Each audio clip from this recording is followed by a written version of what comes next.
신본주의의 인생, 신본주의 인생이라는 제목으로 하나님의 은혜를 함께 나누고자 합니다. 여러분, 사람은 누구나 인생을 살아가면서 크고 작은 선택을 하며 살아갑니다. 어떤 진짝을 내가 선택할지, 어떤 사람을 내가 만날지, 어떤 말을 할지, 어떤 길을 걸어갈지를 결정하며 인생을 살아갑니다. 그런데 그 모든 선택의 밑바탕에는요, 한 가지 중요한 질문이 있습니다. 바로 나는 무엇을 중심으로 살아가는가라는 질문이죠. 그래서 어떤 사람은 돈을 중심으로 살아가고, 돈이 많으면 평안하고, 돈이 줄어들면 불안해하는 인생을 살아가죠. 어떤 사람은 사람을 중심으로도 살아갑니다. 그래서 사람의 인정이나 칭찬을 받으면 기쁘고, 또 사람으로부터의 비판과 외면을 받으면 굉장히 쉽게 무너지는 경향이 있습니다. 또 어떤 사람은 자신의 계획과 능력을 중심으로 살아가기 때문에 일이 잘 풀리면 자신감은 생기지만 일이 계획대로 되지 않으면 낙심을 금세 하게 됩니다. 이처럼 세상은 대부분 나를 중심으로 살아가는 인본주의의 삶을 권하며 실제로 살아갑니다. 그런데 성경은 우리와 전혀 다른 삶의 방식을 가르쳐 줍니다. 성경은 처음부터 끝까지 바로 하나님 중심의 삶, 다시 말해서 바로 신본주의적인 삶을 살아가라라고 말씀을 한다라는 것입니다. 이 신본주의라는 것은요, 단순히 교회 열심히 다니는 사람이 되라는 것이 아닙니다. 기도를 많이 하라는 사람이 되라는 의미도 아닙니다. 이 신본주의의 뜻은 하나님을 내 삶의 가장 높은 자리에 모시는 것입니다.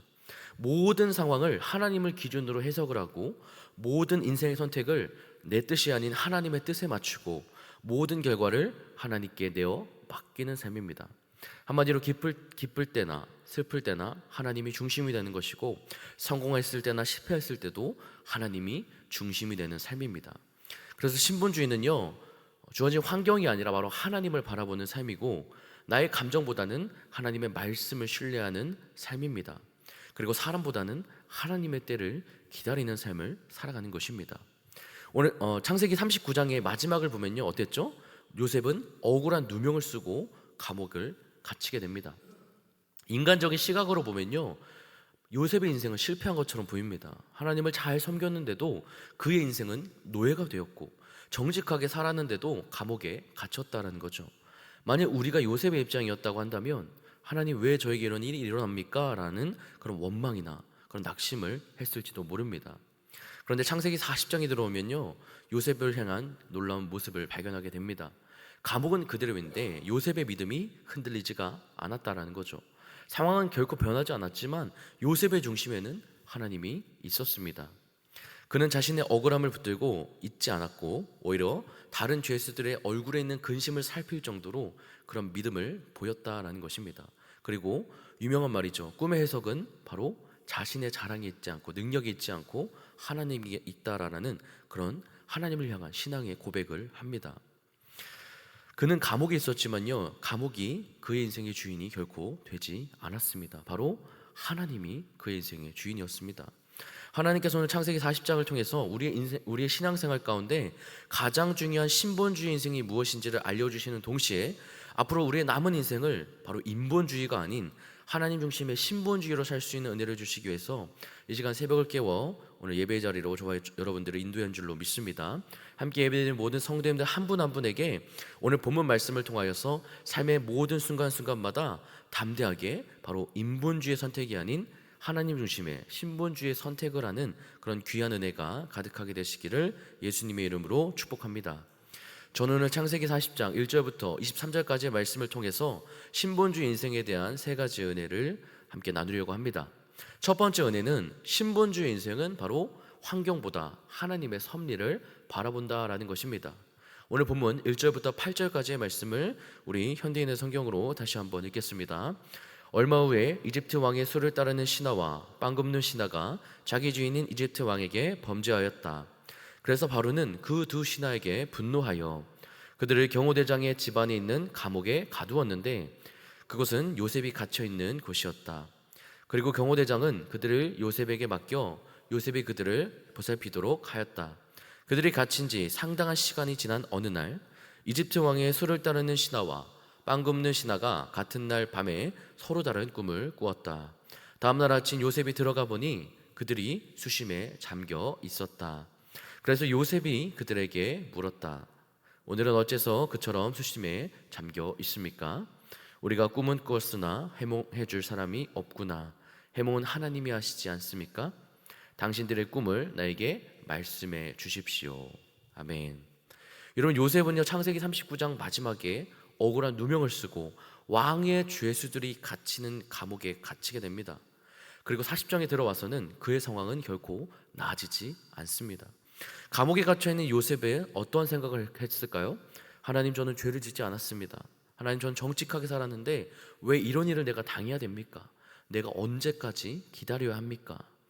여러분, 인간적인 생각으로는요 충분하게 이렇게 원망할 수가 있죠. 근데 성경 어디에도 요셉이 하나님을 원망했다라는 그런 기록은 찾아볼 수 없습니다. 왜 그렇습니까? 요셉의 시선은 바로 자신이 갇혀있던 감옥에 머물러 있지 않았기 때문입니다. 창세기 39장 21절의 말씀을 보면 이미 요셉의 시선이 바로 감옥에 머물러 있지 않았다라는 그 이유를 바로 여호와께서 요셉과 함께 하시기 때문이라는 그런 말씀을 합니다. 요셉은 감옥을 하나님이 계시지 않는 장소로 본 것이 아니라 바로 그곳에서도 자신과 함께함을 믿었습니다. 사람들은 이 감옥을요 인생의 실패의 자리라고 보았지만 하나님은 그곳에서도 요셉과 함께 하셨던 것입니다. 여러분, 신본주의 인생은요 환경보다 하나님의 임재, 다시 말해 하나님과 함께함을 더 중요하게 여기는 삶입니다. 요셉과 같이 우리도 마찬가지입니다. 여러분, 병실에서도요 환우분들과 하나님은 함께 계십니다. 사업과 직장의 어려움 속에서도 하나님은 여전히 함께 계십니다. 가정의 문제 가운데서도 하나님은 함께 계십니다. 기도의 응답이 더딘 그 시간에서도 하나님은 결코 자리를 비우신 것이 아닙니다. 그래서 우리의 신앙의 성숙은요 우리의 환경이 좋아지는 것보다 바로 어떤 순간이 있든 간에 하나님이 나와 함께 하심을 믿는 그 믿음이 더 깊어지는 것입니다. 여러분, 인생의 어려움과 위기가 찾아왔을 때 상황과 환경을 먼저 바라보고 반응하십니까? 아니면 그런 어두컴컴한 현실 가운데서도 여전히 하나님이 나와 함께 하심을 믿으십니까? 여러분, 한번 돌이켜보시고 생각해 보시기를 바랍니다. 신본주의 인생을 사는 사람은요 지금 내게 주어진 환경과 상황을 먼저 바라보고 반응하지 않습니다. 하나님이 나와 함께 하심을 바라보며 살아갑니다. 오늘 본문 6절부터 7절까지의 말씀을 보면 아주 놀라운 장면이 나옵니다. 요셉은 술 맡은 관원장과 떡 굽는 관원장의 얼굴을 보고 먼저 왜 그들의 얼굴에 근심이 있었는지를 물어봅니다. 여러분, 이 근심하다라는 것은요 단순히 표정이 어두웠다라는 정도가 아니라 바로 낙심하여서 얼굴빛이 완전히 변한 상태를 의미합니다. 놀라운 것은 무엇이죠? 요셉 역시 누구나도 자신이 먼저 근심해야 될 상황에 놓여 있었다라는 것입니다. 자신은 억울한 죄수의 인생이 되었죠. 언제 감옥에서 나갈지도 확정되지 않았습니다. 미래도 보이지 않았고, 그런데 그런 상황 가운데서도 바로 자신의 처지와 환경보다는 바로 그 다른 사람의 아픔을 먼저 살펴보는 놀라운 모습을 보여줍니다. 요셉은 어떻게 그와 같은 어려움 속에서도 바로 자신이 아닌 타인의 어려움을, 아픔을 먼저 살펴볼 수가 있었을까요? 여러분, 자기 문제에만 매여 있으면 다른 사람을 결코 보이지 않죠. 그런데 하나님께 시선 준 사람은요 자신의 고난 속에서도 하나님이 내게 맡겨주신 사명을 발견합니다. 이 감옥은요 요셉에게는 절망의 장소가 결코 아니었습니다. 하나님께서 섬길 사람을 보내신 바로 선교지이자 전도의 현장이었습니다. 내 삶이 힘들어질수록 우리의 시선은요 점점 내 문제에만 집중하기가 쉽지만 신본주의 인생은요 자신의 문제보다 하나님의 일을 먼저 바라봅니다. 우리 고린도전서 10장 31절의 말씀을 우리 현대인의 성경으로 다 같이 읽겠습니다. 그러므로 여러분은 먹든지 마시든지 무엇을 하시든지 모든 것을 하나님의 영광을 위해 하십시오. 아멘. 여러분, 술 맡은 관원장과 떡 굽는 관원장은요 꿈을 꾸었는데 아무도 그 꿈을 해석하지를 못합니다. 그때 요셉이 한 말이 오늘 본문의 핵심이죠. 해석은 하나님께 있지 않겠습니까? 여기서 말하는 이 해석은요 단순히 꿈을 풀이하는 정도가 아니라 감추어진 뜻을 밝혀내다라는 뜻입니다. 그리고 하나님께 있다라는 표현은요 바로 모든 해답이 바로 하나님께 속해 있습니다라는 그런 믿음이 포함되어 있습니다. 요셉은 충분히요 자신의 능력을 그 관원장들 앞에서 자랑할 수도 있었습니다. 이미 보디발의 집에서도요, 요셉은 인정을 받았죠. 감옥 안에서도요, 많은 사람들의 신뢰가 두터웠습니다. 그런데 그는 제가 해석해 드리겠습니다 라고 말을 하지 않고요, 하나님께서 해석을 하십니다 라고 말씀합니다. 여러분, 이것이 바로 하나님 중심의 이 신본주의입니다. 요셉의 삶은 감옥에서도 하나님의 영광을 아낌없이 드러내는 삶이었죠. 오늘날 우리는요, 조금만 인정을 받아도 내 자신을 드러내기가 너무나도 쉽습니다. 내 경험입니다. 내 능력입니다. 내가 잘 돼서 된 것입니다. 그런데 신본주의 인생은요, 언제나 내가 아니라 바로 하나님께서 하셨습니다, 하나님의 은혜입니다 라고 고백하는 것임을 여러분 기억하시기를 바랍니다. 사랑하는 성도님들, 우리의 기도는요, 단순히 환경을 바꾸어 달라라는 그런 기도가 되어서는 안 됩니다. 물론 하나님께 문제를 해결해 달라라고 구할 수도 있습니다.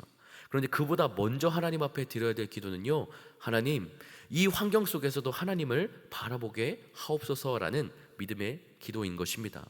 요셉은 감옥에서도 하나님을 잃어버리지 않았기 때문에 감옥이 그 인생을 결코 무너뜨리지를 못했습니다. 하나님을 중심에 둔 바로 그 사람은요, 환경에 끌려가지 않습니다. 오히려 하나님께서 그 환경을 통해서 이루실 하나님의 섭리를 신뢰하며 인생을 거침없이 살아갑니다. 오늘도 우리에게 필요한 믿음은요, 환경이 더 좋아지는 것이 아니라 바로 환경이 변하지 않을지라도 하나님의 그 선하신 섭리를 더욱더 붙드는 그런 믿음임을 기억하셨으면 좋겠습니다. 두 번째 은혜는, 신본주의 인생은 하나님의 말씀을 있는 그대로 전하고 순종한다라는 것입니다.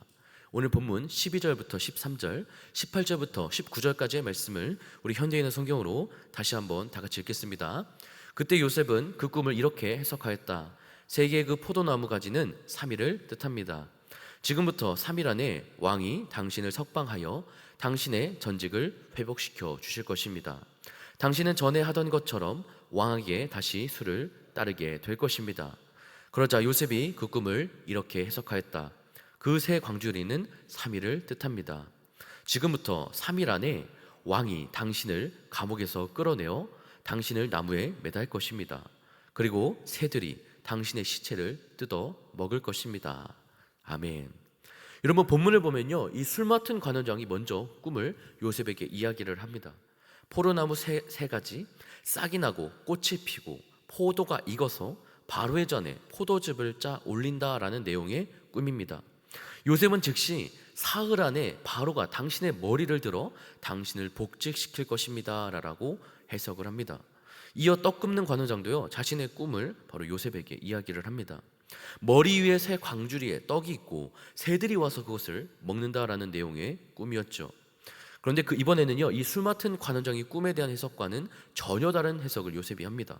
바로 사흘 안에 바로가 당신의 머리를 들어 올려 나무에 달 것이다 라는 해석입니다. 같은 감옥에 있는 두 사람에게요, 같은 날 꾼 그 꿈을 해석은 하지만 결과는 너무나도 달랐습니다. 왜 그렇습니까? 요셉은 사람을 기준으로 꿈을 해석하지 않았기 때문입니다. 그는 인본주의의 삶을 행하지 않았습니다.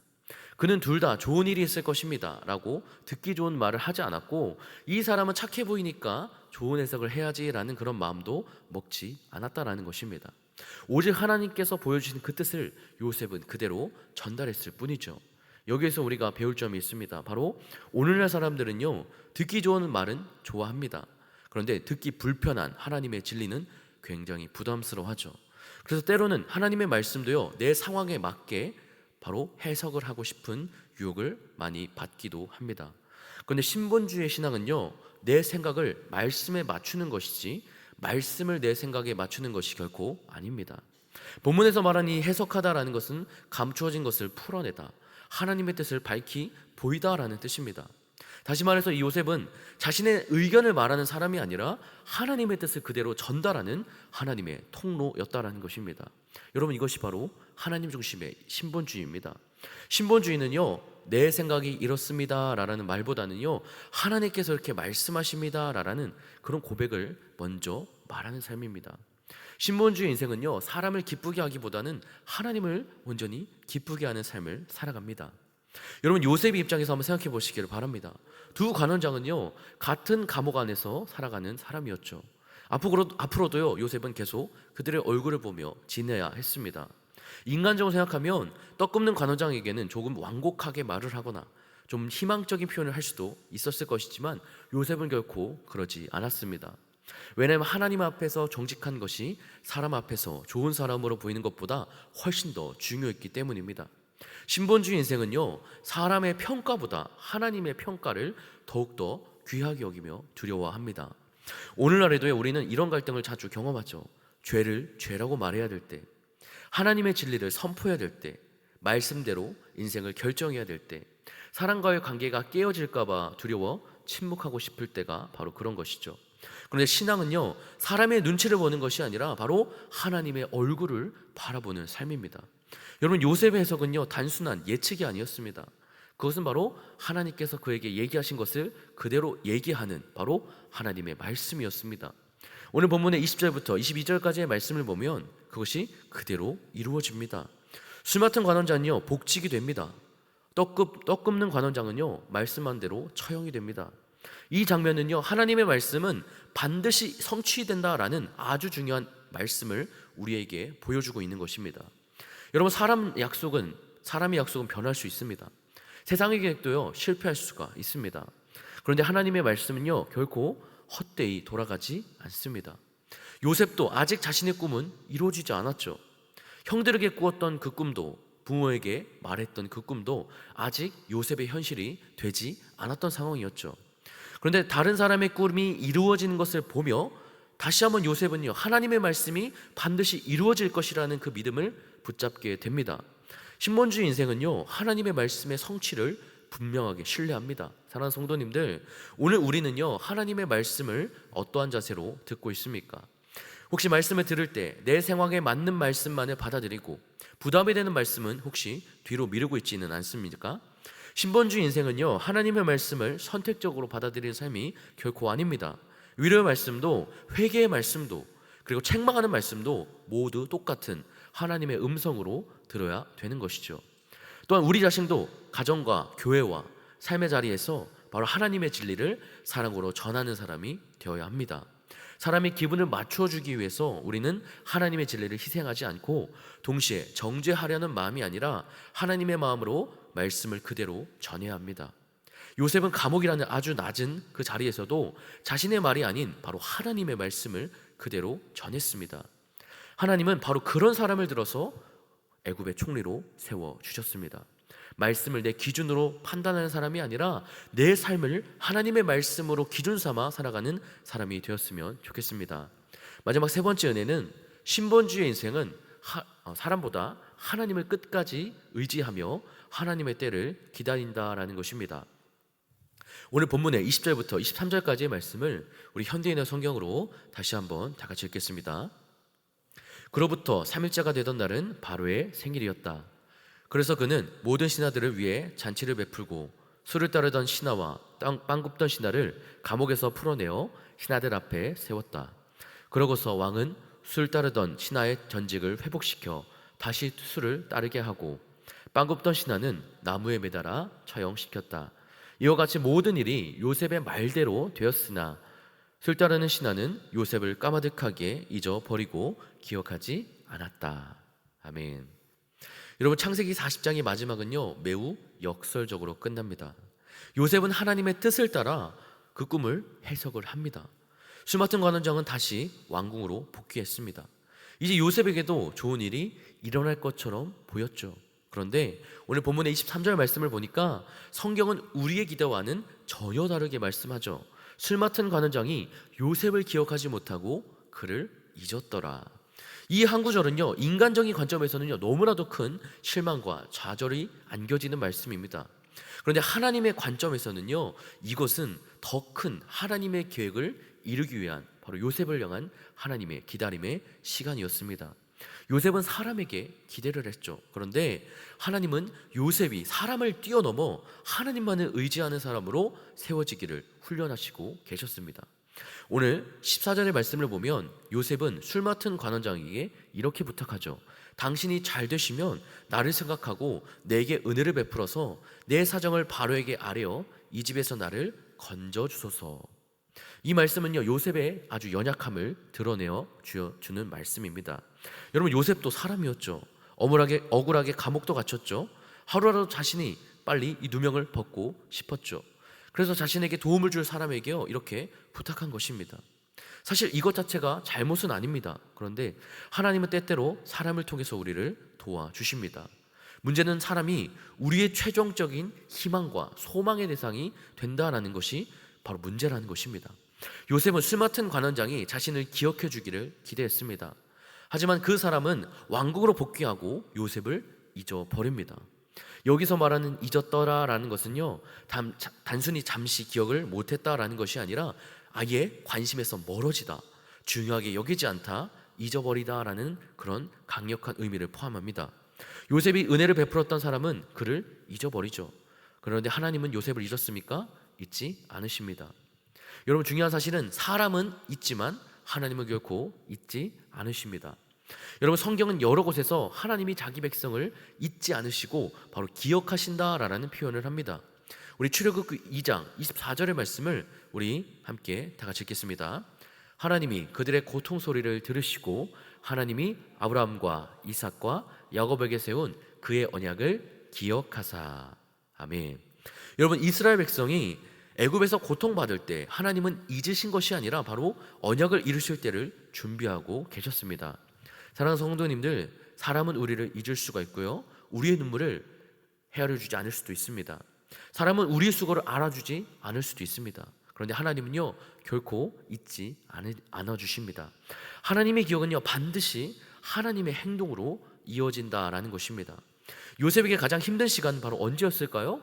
감옥에 갇혔던 때였겠죠.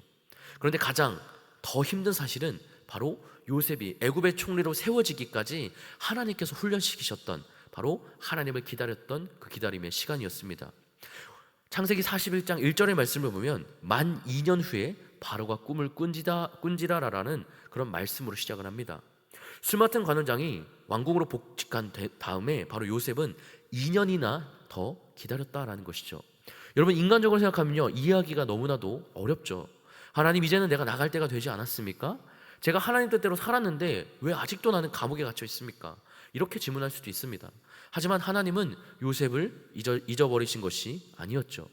하나님은 요셉을 감옥에서 꺼내는 것만이 바로 준비하신 것이 아니라 애굽의 총리가 될 사람으로 온전히 준비시키고 계셨습니다.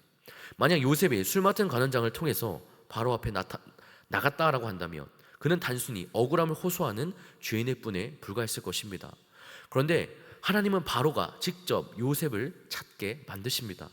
하나님께서 높이실 때는요 사람이 막을 수 없습니다. 우리 갈라디아서 6장 9절 말씀을 현대에 있는 성경으로 다 같이 읽겠습니다. 선한 일을 하다가 낙심하지 맙시다. 포기하지 않는다면 반드시 거둘 때가 올 것입니다. 아멘. 여러분, 여기에서 우리는 기다림에 대한 아주 중요한 영적인 교훈을 얻을 수가 있습니다. 하나님이 지연시키시는 것은요 하나님이 안 계시는 것이 아닙니다.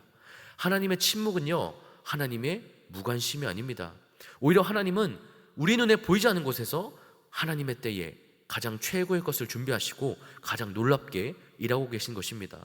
농부가 씨앗을 심고 땅 위에 아무런 변화가 없다라고 해서요 그 씨앗이 죽은 것입니까? 그렇지 않죠.